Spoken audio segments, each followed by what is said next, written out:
കേരളം 1956 രൂപീകരിക്കപ്പെടുന്നത്. 1956 29 കൊല്ലം ഇടതുമുന്നണി സർക്കാർ ഭരിച്ചു. 29 കൊല്ലം അതിൽ 33 കൊല്ലം UDF ഭരിച്ചു.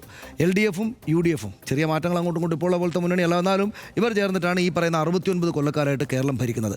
ഈ 69 കൊല്ലക്കാലമായിട്ട് ശബരിമലയിലെ സൗകര്യങ്ങൾ മുന്നോട്ടേക്ക് പോയിട്ടുള്ളൂ, പിന്നോട്ട് പോയിട്ടില്ല. ശബരിമലയിലേക്ക് വരുന്ന ആളുകളുടെ എണ്ണം മുന്നോട്ടേക്കേ പോയിട്ടുള്ളൂ, കൂടുകയുണ്ടായിട്ടുള്ളൂ, കുറഞ്ഞിട്ടില്ല.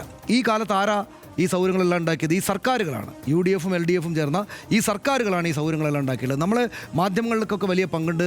പല കുഴപ്പങ്ങളും അവിടെ ഉണ്ടാകാറുണ്ട്. ശബരിമലയിൽ വേണ്ട സൗകര്യങ്ങളില്ല എന്നുള്ള പരാതി എപ്പോഴും ഉണ്ടാകുന്നുണ്ട്. നമ്മൾ മാധ്യമങ്ങൾ ആ പരാതികൾ ജനസമക്ഷം എത്തിക്കും. അപ്പോൾ സർക്കാരുകൾ മാറ്റും. ഓരോ വർഷം പുതുക്കിയാണ് പോകുന്നത്.